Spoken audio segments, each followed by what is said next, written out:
Gervonta Davis remains undefeated with a 6th-round TKO of Romero.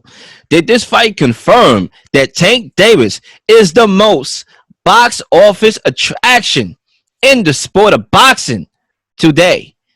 And I would love to answer that question. First off, a flat out yes. I do believe he's the most box office attraction. And I can start off with the easiest route to this take to answer my take, which is the numbers. The numbers don't lie. And he sold out the Barclays Center. Yeah, we talked about it in the intro. It was a ruckus over there, but it was a sellout ruckus. You know, he filled in the seats. The best record of attendance, okay, of any boxing event at the Barclays. Clearly, he's a box office draw, and let's not underestimate Rolly Romero. I thought he did a good job of selling the fight too. I actually thought the guy was going to win. Even though I made my predictions for Gervonta Davis, a part of me was like, listen, maybe the guy may win this fight the way how he was selling it, being so confident. And that's what we want to see from boxers. That's what makes box office boxers. Guys that have power, that know how to sell a fight.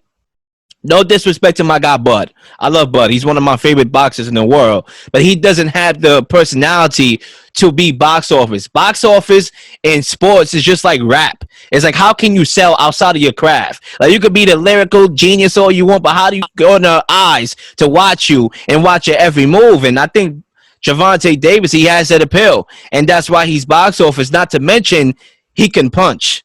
And that proved to be the dividends here in this fight. I mean, Rolly Romero had a very good game plan, and he utilized his jab to keep Gervonta Davis off of him. I thought he was leading the fight prior to the knockout or the stoppage of the fight. I thought he was up 3-2, and it kind of reminded me a little bit of Manny Pacquiao and Marquez 3, where Pacquiao was dominating that fight, even though I won't call this a domination. Pacquiao was winning that fight, and Marquez just got him with a counter punch that literally knocked him out. And honestly, as I was watching the fight, I said to myself, and I said to my boy, shout out to my guy, Kenny, I texted him, I was like, yo, it's a chess match. It's totally different than what I predicted. I thought it was going to be electric, even though I predicted the exact round. I got to pat myself on the back there. I did call a 6th-round knockout, but I thought it was going to be a different route to that 6th-round knockout, where it was going to be a lot of haymakers thrown and a lot of electrifying punches thrown. But it was the opposite. It was a chess match. And I said to my guy, Kenny, the first person that makes a mistake is going to get knocked out. And sure enough, it was Rolly lunging forward, and obviously Tank doing what he do, which is getting you out of there with that left shot, ended his night. And that's basically what it comes down to. And that's why Tank Davis is box office, because the guy can punch. He never cheats anybody out their money. Anytime you could fight a bunch of bums, and I don't want to consider Rolly in that category. I think Rolly actually has earned the fandom from me to watch his fights going forward.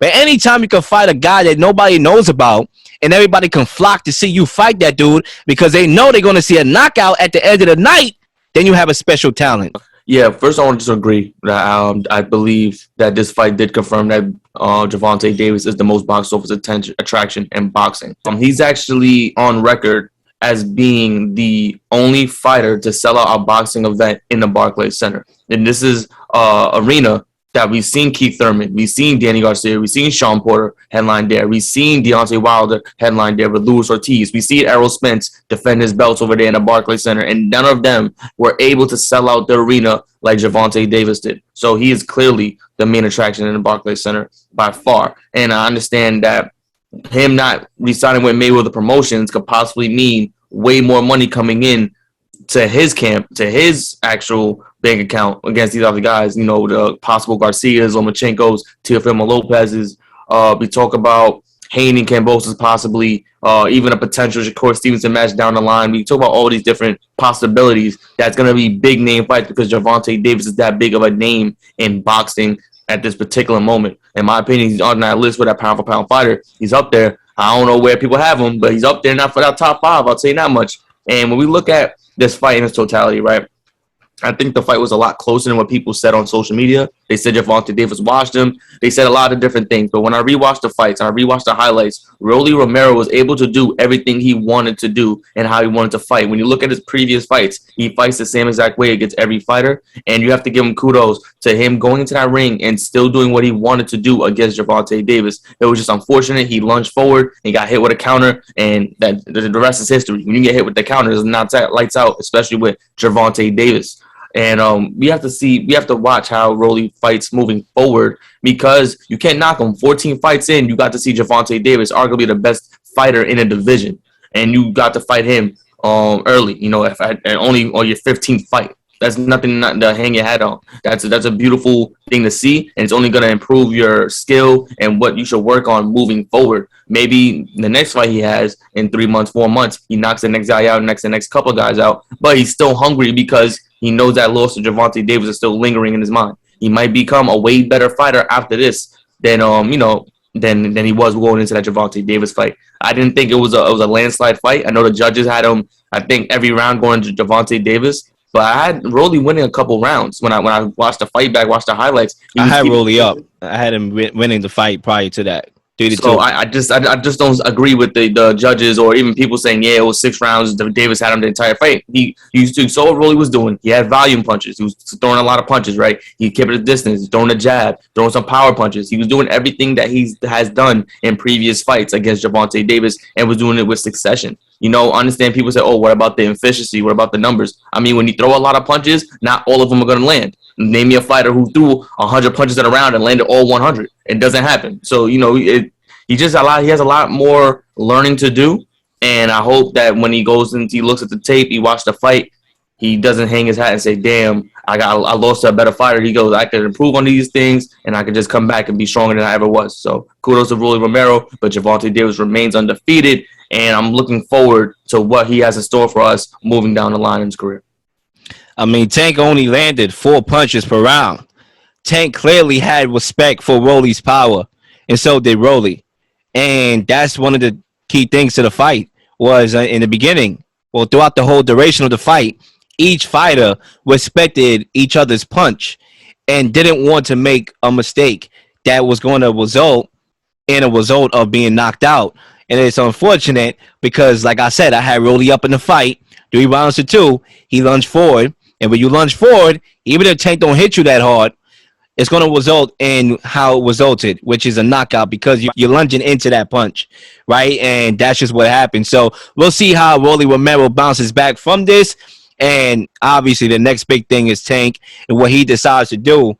Unfortunately, after watching a post conference or the press conference, he did hint that he is coming back with Mayweather. So he said, Mayweather it is. And I don't know how to feel about that because I want to see the biggest fights in the world. And I think after a certain time, once we see you beat everybody up, you're going to have to come with Cambusos, Haney, Ryan Garcia, because those fights are going to be much, much harder to make right now, especially because they're on different sides of the street. So, you know, I think I'm torn because I could understand the money part of it. Like the guy's box office short today, and he did what he did, and I think that has a lot to do with why potentially he will be staying with Mayweather. But like I said, I always look out for my own interest as a consumer, and I want to see the biggest fights possible, and hopefully we'll get them down the line. Real quick, you know, and I did my research after the fight, and I was actually appalled that Davis actually makes less per fight than Devin Haney, than Ryan Garcia, than Cambosos, than Teofimo Lopez, the majority of the guys that we talked about. And I think it's getting to the point where it's like, all right, you're talking about they get paid more because they fight whoever, you know, the bigger draws or whatever the case may be. So why isn't Mayweather setting up these fights so Gervonta Davis can get a bigger payday? That's the issue right now, because if you're talking about Mayweather Promotions, we have fighters for Davis to fight, but he's not making the most money. Then what is the real purpose? You want to get the bag while it's still there. You want to make sure you take advantage of Ryan Garcia still being undefeated and still being young and still popular on social media. You want to take advantage of the point that Devin Haney might be going for after all the belts. You want to set that up right away. You want to take advantage of Lomachenko possibly being on a downslide of his career you want to take advantage of that because that's a big name. You want to take advantage of those. Teofimo Lopez still fresh off that loss, but he's not a horrible fighter. You so could set that up in some stature. Shakur Stevens is up and coming. That could be a bigger draw as well. It's a lot of different things that Mayweather, as a promoter, as he's learning the game from the other side, that he needs to set these fights up early on because you can't just have Davis continue to fight these guys as his name is buzzing hot and you're only giving him $1 million, $2 million per fight when Haney and the other guys are making at least $3 to $4 million per fight. So Davis is going to get more hungry his appetite's going to grow more and more for more money because he's setting up with the guys he could beat. He's gonna start looking around, and you don't want De La Hoya to come around and steal Davis potentially. That's something you don't want to happen. I mean, look, that's a very interesting point that you bring up about the whole money situation. I mean, that really right there is shocking to me because Devin Haney can't pack me in the stadium, bro. I mean, I tell you, look, I like the guy. He's going to be fighting Kambosos this weekend. I'm going to watch the fight, of course, but he doesn't have that appeal. Let's just call it what it is. Guy's a born fighter. Okay, he's a born fighter. Okay, he is, bro. Like, come on. He should not be making no more money than Gervonta Tank Davis for sure. So that's very interesting that you bring that up. But I like the point that you made, and it's an excellent point. I think right now is Tank's opportunity to capitalize off of what's going on in the lightweight division. Teofimo Lopez is coming off a loss. My guy, Ryan Garcia, he talked about the mental health issue. I mean, the guy is a little bit rusty. I think he fought, but it wasn't really a fight that, really can get you really back into shape. You can take advantage of that and the draw that is. Both guys are famous. They pack in a lot of people to watch them fight. Lomachenko, who's on the back end of what has been an industrious career for Lomachenko. You can talk about capitalizing off of the Haney and Kambosos, winner, and potentially being the ace card and dictating everything that's going on in the lightweight division. Right now, the time is now for Tank Davis. That's all I'm going to say, and I'm going to leave it there. Ladies and gentlemen, we'll be back after these brief messages. Ladies and gentlemen, I know y'all not getting tired of watching In the Huddle over and over again, so like and subscribe to the channel and receive these new notifications of new uploaded content that will be coming your way. Ladies and gentlemen, enjoy the rest of your day. I'm out. Peace.